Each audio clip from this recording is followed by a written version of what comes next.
You're at a high-profile corporate event. The executive with the budget to approve your next major career move is standing right there. Your heart is hammering. Your palms are sweating. You want to step up, but you don't know if they'll even listen. If you walk up and list your accomplishments, or worse, plead for an opportunity, you have already failed. Powerful people are repulsed by neediness. When you ask for an unearned favor, you immediately brand yourself as a beggar, a person whose presence represents a net loss of time. Surviving the modern corporate jungle requires abandoning the standard work hard and be polite advice. Instead, we must look to the ruthlessly effective strategies of Niccolo Machiavelli. We are going to break down his philosophy into a concrete 5-step playbook. By the end of your next high-stakes meeting, you will have the tools to shift your identity from a disposable subordinate into an indispensable partner. Step 1. Never charge the front gate. A direct approach to an executive usually hits a brick wall.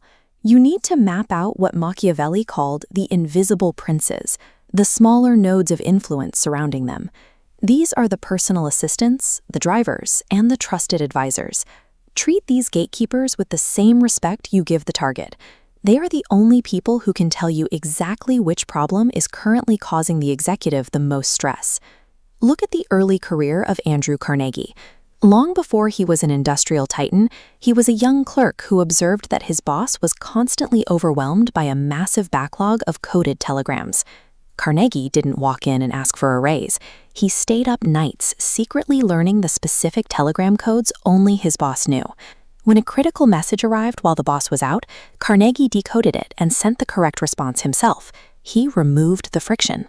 Winning over the gatekeepers gets you into the room, but you secure your leverage by identifying and then proactively eliminating the boss's deepest point of stress. Step 2. When you finally enter that room, your posture determines your initial value.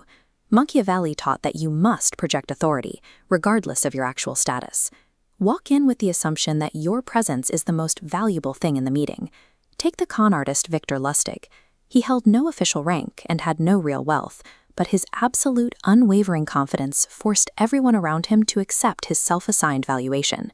His projected authority was so convincing that he successfully sold the Eiffel Tower for scrap metal to a group of experienced, skeptical businessmen.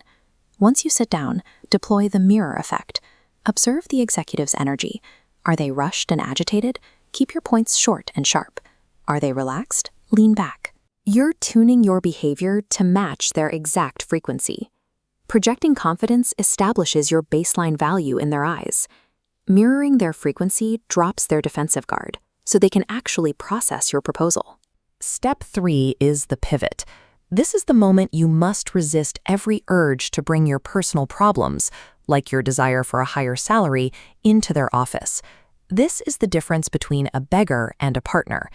Instead of saying, "I need a raise," you deliver the unprompted solution to the problem you discovered in step 1. You say, "I noticed a 10% logistics loss on the new project, and here is a brief report on how we can recover that revenue."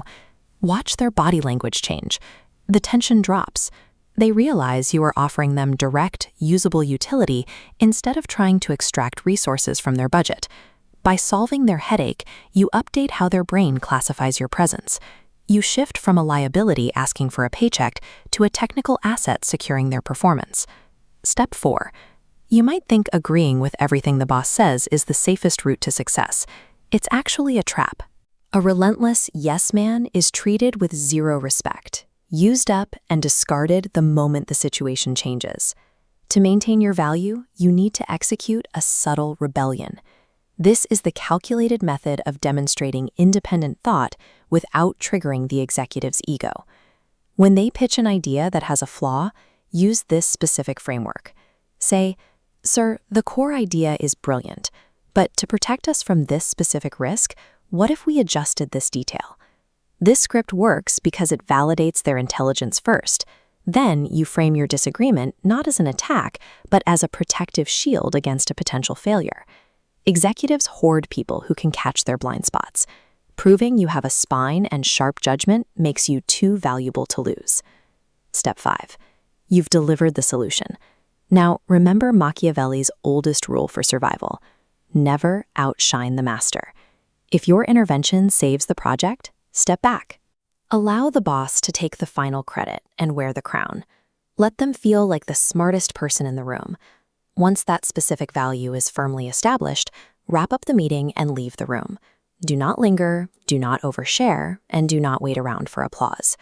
By letting them win the ego game and making yourself scarce, your perceived value in the organization compounds. You are no longer a face in the crowd, but a rare asset they feel lucky to have. You walked into that room as an ordinary subordinate. By controlling the interaction, you walk out as an insulated, trusted advisor. Let's review the mechanics. You won over the gatekeeper, identified their hidden need, delivered a utility pitch, and executed a subtle rebellion. Now it's your turn. Open your calendar. Find your next meeting with a superior. Identify one major friction point in their workflow and build your utility pitch to solve it. Stop waiting to be discovered. Stop approaching as a fan, begging for a favor, and start playing the corporate game as a strategist.